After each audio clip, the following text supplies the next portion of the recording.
개인으로 소유하고 있던 부동산을 유가족이 상속을 받는다 라고 하면 어떤 문제가 발생할까요? 1차적으로 상속세 발생하겠죠. 하지만 취득세도 발생하게 됩니다.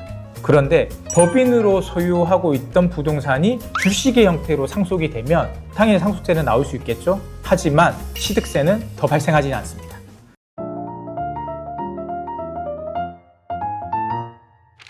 안녕하세요. 박성훈의 세무노트 박성훈 세무사입니다. 회사가 어느 정도 좀 궤도에 오르고 이익이 좀 쌓이기 시작하면 대표님들이 공통적으로 생각하는 것 중에 하나가 사옥 매입이거든요. 임대료를 계속 내는 것도 아깝고 그리고 이자를 내는 게 더 저렴하네 라는 생각을 가지고 사옥 매입에 적극적으로 이제 고민을 하시게 되는데요.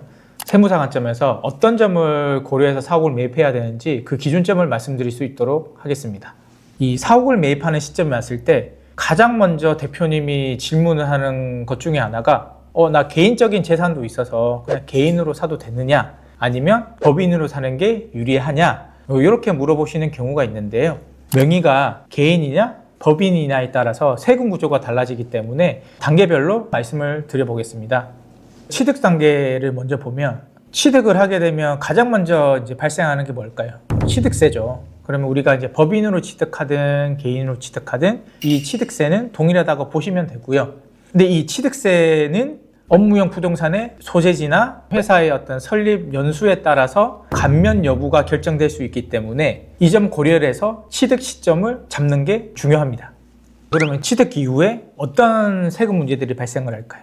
건물, 토지라는 자산이 들어오게 될 거고 그러면 이 건물에 대한 감가상각비는 비용 처리가 되는 거고요. 이 부분은 개인이나 법인이나 동일합니다. 대신에 개인 같은 경우에는 사옥을 매입해서 어떻게 하겠어요? 법인에 임대를 주겠죠. 그렇기 때문에 임대사업에 대한 사업소득세가 발생하실 거고 이거와 더불어서 건보료가 추가로 발생할 수 있겠죠.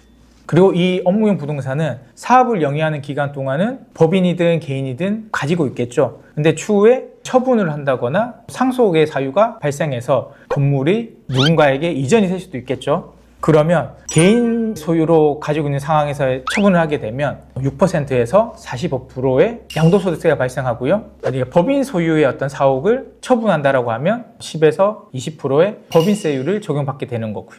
물론 이제 법인 같은 경우가 이제 10%에서 20%의 법인세율을 적용받지만 추후에 이 사옥을 처분함으로 인해서 발생한 이익에 대해서는 배당으로 이제 인출을 해야 될 텐데요. 결국은 그렇게 되면 배당에 대한 소득세가 과세되기 때문에 개인으로 소유했던 부동산을 처분하는 것과 세금이 큰 차이가 없을 수 있다. 이 점을 좀 알고 계시면 됩니다.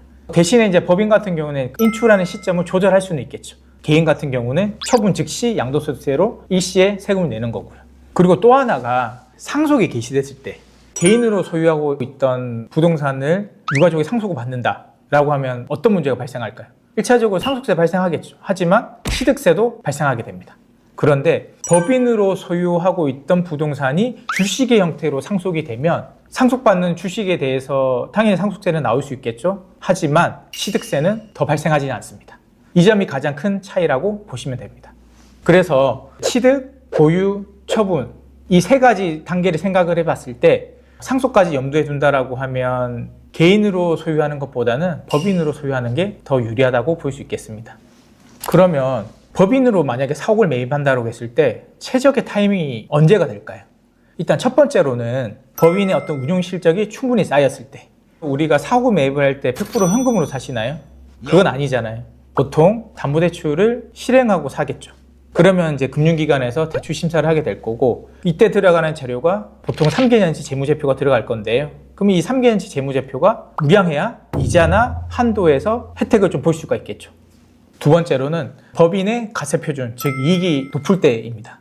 왜냐하면 이제 우리가 사옥을 취득을 하면 이 건물 부분에 대해서 감가상각이 이루어질 때 세율 구간이 10% 적용받는 것보다 20%를 적용받을 때 감가상각으로 비용 처리가 되는 게 세금 측면에서 유리하겠죠. 예를 한번 들어볼게요. 건물이 10억이라고 가정을 해볼게요. 그리고 내용연수는 40년. 그럼 1년마다 감가상각 받을 수 있는 금액이 2,500만 원이에요. 그러면 10% 세율을 적용받는 회사 같은 경우에는 이 감가상각을 통해서 250만 원의 법인세가 절감이 되지만 20% 세율을 적용받는 법인이라고 한다면 500만 원이 절감이 되는 거죠. 이게 숫자로 보는 사옥 매입의 타이밍이라고 보시면 됩니다. 세 번째는 내 회사가 창업기업에 해당해서 창업감면을 받고 있는 경우입니다. 창업 후 4년, 청년 창업 같은 경우는 5년이에요. 설립하고 4년 또는 5년 이내에 업무용 부동산에 취득을 하게 되면 취득세의 75%를 감면받을 수 있어요. 그리고 3년간 재산세 면제, 그 이후 2년간은 50% 면제가 됩니다. 그리고 일반 창업 말고 벤처 인증을 받은 경우도 있을 수가 있겠죠.